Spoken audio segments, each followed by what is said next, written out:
Salut à tous et bienvenue, c'est Jean-Mi. Aujourd'hui on va parler de Timeless Journey, une Italian Grand Tour. Timeless Journey était un jeu pour 1 à 5 joueurs, des durées de partie de 50 à 90 minutes à partir de 14 ans. C'est un jeu de Nestor Manargone et d'Andrea Robiani. Le jeu est illustré par Laura Guglielmo. Le jeu est édité par Lirius Game. Il connaîtra une campagne de financement participatif sur Kickstarter le 22 octobre 2024. C'est un jeu de gestion de main et de création de moteur. Dans le jeu, les joueurs incarnent des aristocrates qui vont parcourir l'Italie entre le XVIIIe et le XVIIIe siècle, rencontrer des personnages célèbres et discuter autour d'un café de philosophie, d'art et d'histoire.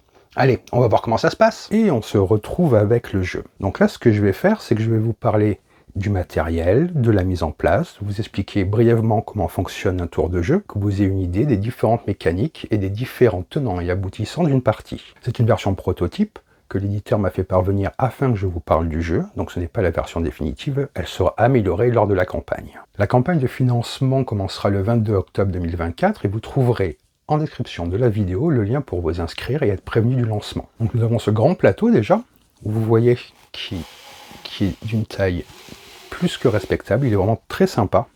Autour du plateau, vous allez trouver une piste de score, afin de savoir votre score. Sur la carte de l'Italie, vous allez trouver différents lieux, que ce soit les villes, qui sont ces rectangles, et avec les ronds, c'est comme ça que vous allez vous déplacer à travers toute l'Italie. Pour chaque ville, vous avez donc son nom, l'illustration, ainsi que les points de victoire que cela va rapporter avec les discussions que vous allez faire au café.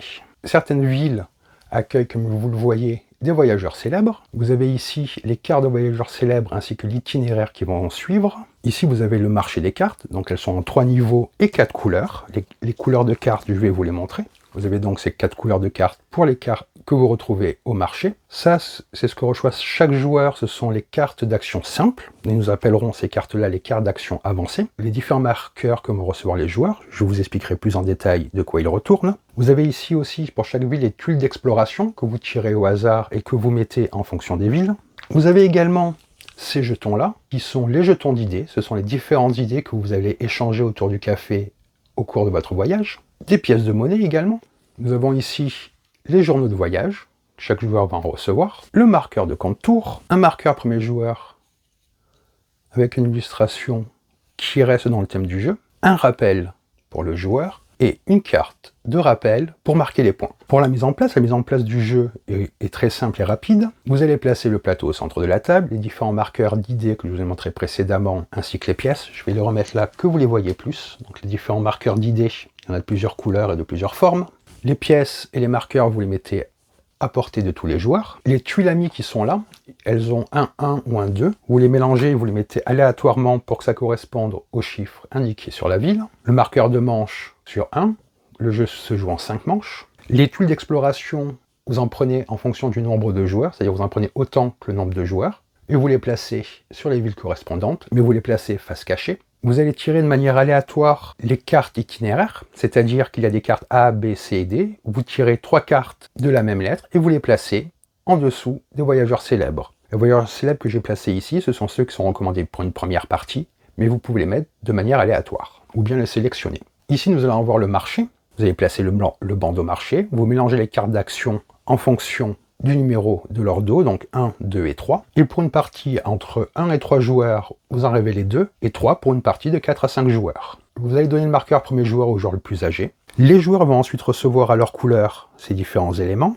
Vous allez voir un marqueur joueur, les cubes café, des marqueurs d'amitié, le marqueur de point de victoire, et les 7 cartes d'action de base. Et vous allez placer votre marqueur sur Turin, qui est au-dessus, comme je vais vous montrer. Voilà. Vous commencez à Turin, qui est le point de départ de votre voyage. Le premier joueur reçoit une pièce et les autres joueurs recevront 2 pièces. Et chaque joueur reçoit 3 journaux de voyage, il en garde 2. Ça va représenter les différents buts qu'il va chercher à atteindre lors de la partie, que ce soit au niveau des idées, des villes visitées et des amis qu'il se fera autour d'un café.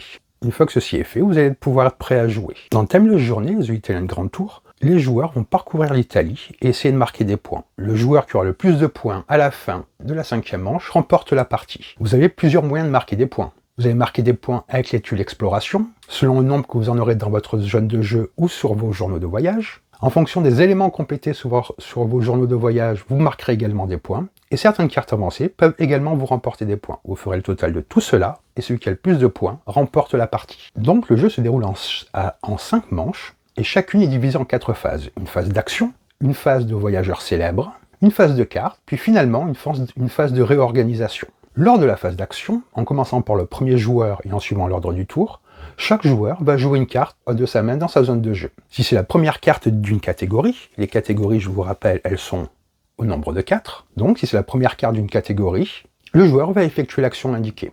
Mais si le joueur a déjà une carte de cette catégorie, il va activer une chaîne d'actions pour toutes les cartes de cette catégorie qu'il possède, dans l'ordre de son choix. Vous pouvez également, lorsque vous jouez une carte, la jouer face cachée pour obtenir soit 2 pièces, pour vous déplacer, ou pour une carte d'action avancée en payant le coût requis. Quels sont les différents types de cartes d'action que vous allez pouvoir jouer? Vous avez les cartes vertes, qui sont les cartes de voyage, qui vous permettent de vous déplacer ou d'explorer. Vous allez avancer le long de la route en payant le coût requis. Lorsque vous explorez, vous choisissez une tuile d'exploration et vous la placez dans votre zone de jeu, face visible, ou sur votre journal de voyage, si vous avez l'espace correspondant. Vous avez également les cartes d'amitié.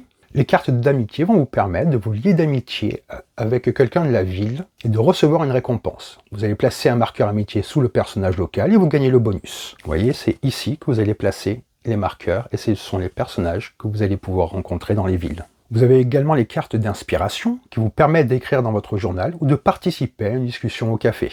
C'est comme cela, en écrivant dans votre journal, que les jetons que je vous ai montrés, les jetons d'idées, vont pouvoir être placés sur votre journal de voyage. Pour la discussion au café, vous choisissez un emplacement de café dans une ville où vous vous trouvez, vous payez le coût et vous recevez les points de victoire indiqués, comme c'est indiqué ici. Et finalement, vous avez les cartes rouges, qui sont les cartes de festivité, qui vous permettent de gagner des récompenses spéciales qui sont indiquées sur la carte. La phase d'action se termine lorsque chaque joueur a joué 5 cartes. Une fois que la phase d'action est passée, nous passons à la phase des voyageurs célèbres. Sur les cartes des voyageurs célèbres, vous allez retrouver des bonus. Ils sont attribués si les conditions sont remplies. Elles sont souvent identifiées par un symbole de sablier comme vous voyez ici. Certains voyageurs peuvent également offrir des bonus supplémentaires lors de la phase d'action. Une fois que cela est fait, nous passons à la troisième phase, la phase de cartes. En commençant par le joueur à droite du premier joueur, chacun choisit une carte d'action avancée gratuite, celles qui ont été révélées sur le marché. Lorsque les cartes sont choisies, elles ne sont pas renouvelées après avoir été choisies par un joueur.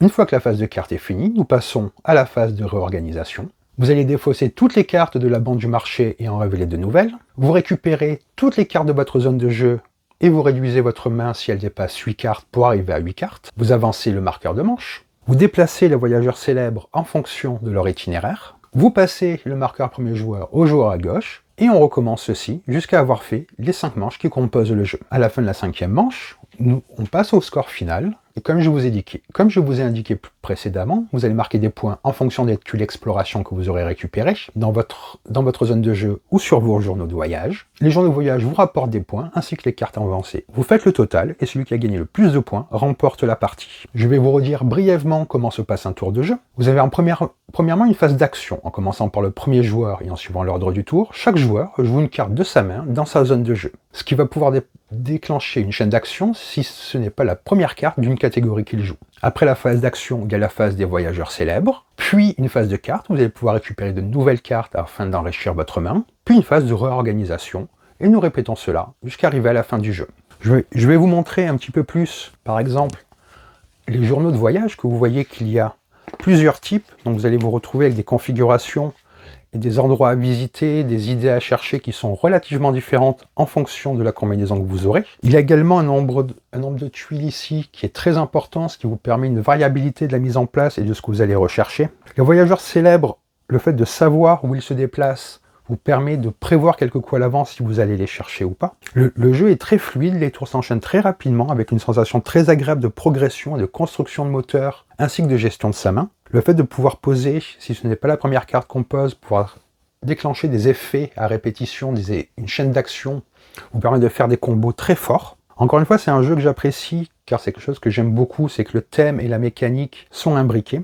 C'est le même éditeur que Age of Comics, qui était un jeu vraiment très agréable, dont on n'a pas beaucoup parlé, moi que j'aime beaucoup. Nous avons également, avec toutes ces différentes cartes, vous voyez, il y a des paquets qui sont assez importants, qui vous permettent de choisir, en fonction du marché, les cartes qui vous intéressent pour justement déclencher ces réactions en chaîne. Et l'idée où on s'arrête dans la ville pour discuter avec les gens, qu'ils soient connus ou moins connus, afin d'apprendre des choses au niveau de l'histoire, de la philosophie, je trouve le thème très intéressant, qui peut aussi vous permettre, si le sujet vous intéresse, de vous pencher plus en avant, car le Grand Tour d'Italie était quelque chose qui était assez fréquent au XVIIIe et XIXe siècle pour l'aristocratie de l'époque. D'ailleurs, vous allez reconnaître les différents personnages, vous pouvez aller chercher un petit peu qui c'est. Donc voilà pour cette présentation de Timeless Journey The Italian Grand Tour. Je vous rappelle que la campagne commencera le 22 octobre sur Kickstarter. Si cette vidéo vous a plu, n'hésitez pas à laisser un commentaire pour me dire ce que vous pensez du jeu. Si ce jeu-là vous a... N'hésitez pas également à vous abonner à la chaîne. Sur ce, je vous dis bonne partie et bon jeu!